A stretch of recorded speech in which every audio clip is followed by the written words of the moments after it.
अस्सलाम वालेकुम, मैं हूँ Alina Irshad. Welcome to ARY teams. So let's start. Pakistan की 74 साल सियासी तारीख के अकलौते MNA के जिसने जेल के सलाखों में कैद होते हुए इलेक्शन जीता और वो इस्लामाबाद के पार्लिमान तक पहुंचे। क्या आप जानते हैं कि मौलाना आजम तारिक की सियासत आखिर थी कैसी? उन्होंने डॉक्टर इलामा ताहिरुल कादरी को इलेक्शन में कितने वोटों से हराया? मौलाना आजम तारिक एक ऐसे सियासतदान हैं कि जिनकी ज़िंदगी पुलिस चौकियों, जेलों, हुकूमत खानों और काल कोठरियों में गुजरी, और जब इनका जनाजा उठा तो शहर का अमन व अमान बरकरार रखने के लिए रेंजर्स और पाक आर्मी के दस्ते बुलवाए गए। तो दोस्तों, आज की वीडियो में अढ़ाई मरले के घर में रहने वाले साबिक MNA और मजहबी लीडर मौलाना मोहम्मद आजम तारिक की ज़िंदगी से मुतल्लिक 30 दिलचस्प फैक्ट्स आप तक शेयर किए जाएंगे। ARY टीम्स की इस नई वीडियो में खुशामदीद। वीडियो स्टार्ट करने से पहले अगर आप पहली बार हमारे चैनल पर आए हैं तो इसे सब्सक्राइब करें और बेल आइकन को दबाते हुए ऑल पर क्लिक करें ताकि हमारी नई वीडियो सबसे पहले आप ही को मिल सकें। नंबर 1। 28 मार्च 1961 के रोज चीचावतनी के नवाही गांव में पैदा होने वाले मौलाना मोहम्मद आजम का ताल्लुक राजपूत मंच बरादरी से था। नंबर 2।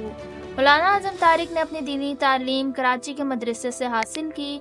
उन्होंने 1984 में बनोरी टाउन के मशहूर जामिया से दर्स निज़ामी मुकम्मल की। वो यूनिवर्सिटी के इम्तहानात में प्राइवेट उम्मीदवार अपीयर हुए और उन्होंने अरबी और इस्लामियात में मास्टर्स की डिग्रियां हासिल की। नंबर 3। मौलाना आजम तारिक कराची नागिन चुरंगी पर वाक़या जामिया मस्जिद सदीक अकबर में खताबत और इमामत की जिम्मेदारियां निभाते रहे। नंबर 4। पंजाब के शहर झंग के MNA मौलाना मोहम्मद एहसानुल कासमी के कत्ल के बाद मौलाना आजम तारिक को इनका जानशीन मुकर्रर किया गया और वो कराची से झंग शिफ्ट हो गए। यहाँ इन्हें अढ़ाई मरले का मकान दिया गया जहाँ आज भी इनकी फैमिली रहती है। नंबर 5। मौलाना आजम तारिक को सपा सहाबा की जमाती इस्लामी जर्नील कहा जाता था। नंबर 6।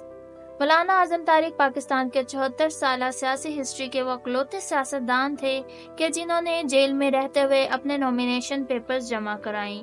वो इंतखाबी मुहिम के दौरान जेल में कैद रहे और वो जेल में बैठकर MNA मुंतखब हुए। नंबर 7। मौलाना आजम तारिक खुद बताया करते थे कि जब मैं मियाँ वाली की काल कोठरी में बंद था, जहाँ हमें मालूम नहीं होता था कि बाहर दिन है या रात, तब हम जेल के अमले से पूछा करते थे कि ये तो बता दो कि इस वक्त कौन सी नमाज का टाइम हुआ है। नंबर 8।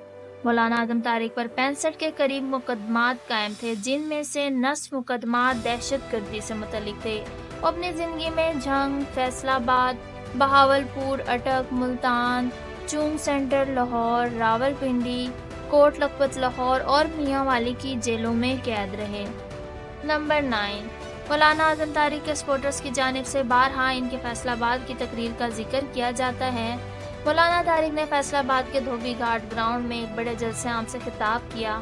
इनके मुखालफिन ने जलसे पर गोलियों की बौछार कर दी। गोलियां भी चलती रहीं और मौलाना साहब अपनी तकरीर भी करते रहे। ये तकरीर आज भी YouTube पर मौजूद है। नंबर 10।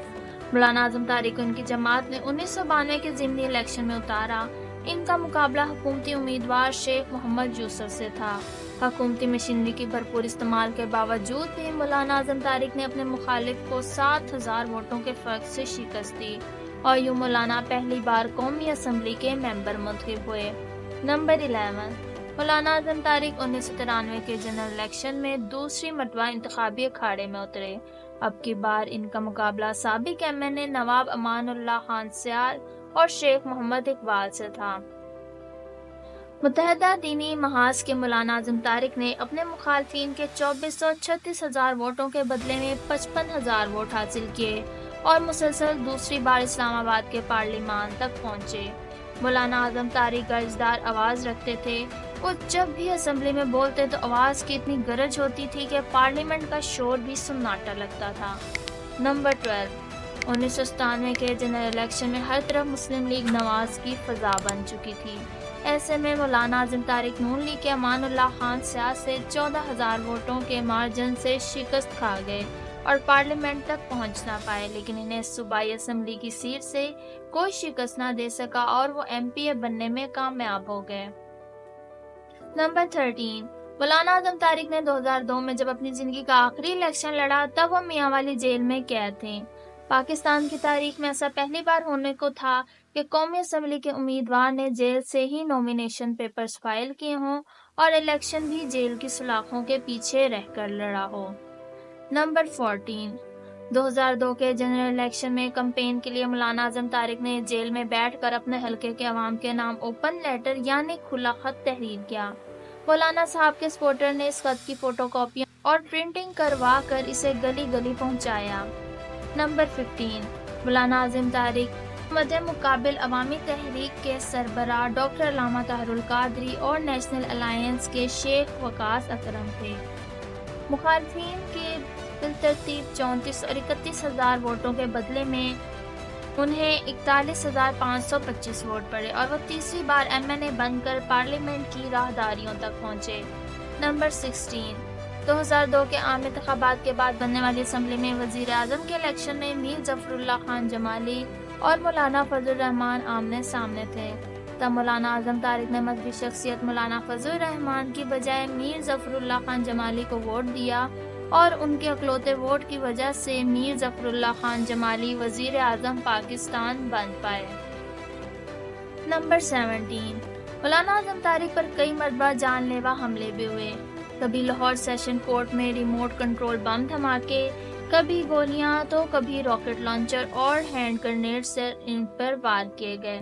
ان پر ہونے والے قاتلانہ حملوں کی تعداد 22 کے قریب بنتی ہے۔ وہ بعض حملوں میں شدید زخمی بھی ہوئے لیکن ہر بار ان کی جان بچ جاتی۔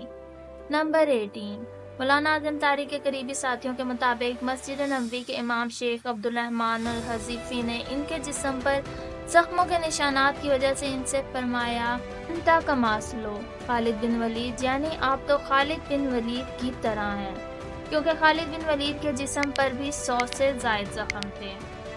نمبر 19، مولانا اعظم طارق بے نظیر بھٹو اور نواز شریف کے بڑے ناقدین میں شامل ہوتے تھے، جبکہ ان کے ہم خیال پارلیمنٹیرینز میں شیخ رشید احمد، نوابزادہ نصر اللہ خان، مخدون جاوید ہاشمی، آفتاب احمد، شیرپاؤ، اعجاز الحق اور مولانا عبدالستار خان نیازی جیسے کئی نام شامل تھے۔ نمبر 20، مولانا اعظم طارق کے عابدہ حسین، سید فخر امام، فیصل صالح حیات، ریاض حسین پیرزادہ سے مخالفت چلتی رہتی تھی۔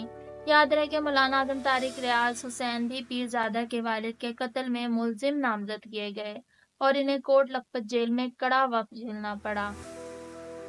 نمبر 21،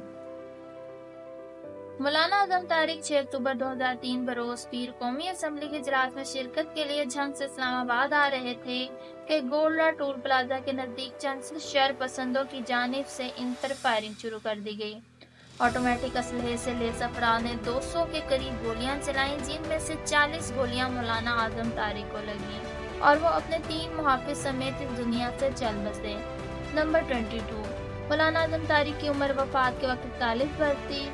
نمبر 23، مولانا اعظم طارق کا پہلا نماز جنازہ اسلام آباد میں پارلیمنٹ کے سامنے پڑھایا گیا، جس میں قومی اسمبلی کے اسپیکر اور اراکین اسمبلی کے علاوہ عوام الناس نے کثیر تعداد میں شرکت کی۔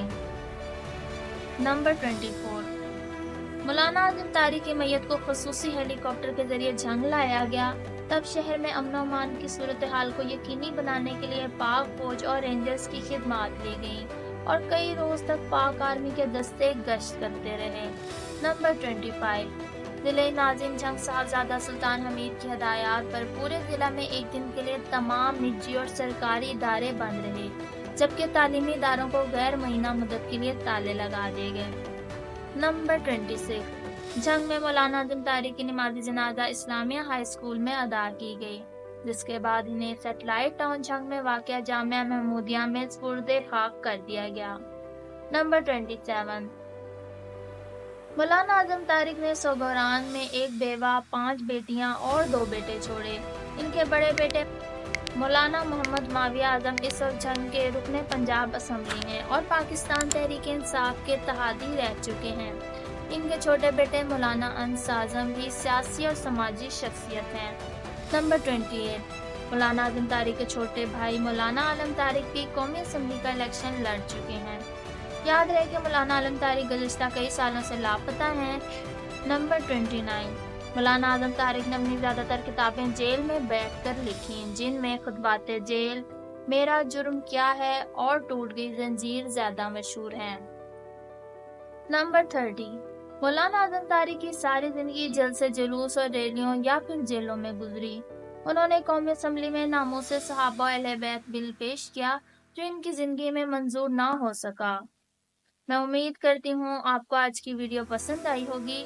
अगर आप नवाब अकबर बुगटी, टाइगर न्याजी या मौलाना खादिम हुसैन रिजवी की ज़िंदगी के दिलचस्प फैक्ट जानना चाहते हैं तो प्ले लिस्ट पर क्लिक करें, वीडियो को लाइक करें, शेयर करें, ARY टीम्स को लाजमी सब्सक्राइब करें और हमारी वीडियोस देखते रहें। इस वीडियो के बारे में आपकी क्या राय है? कमेंट सेक्शन में हमारी बेहतरी के लिए अपनी राय का इजहार जरूर करें।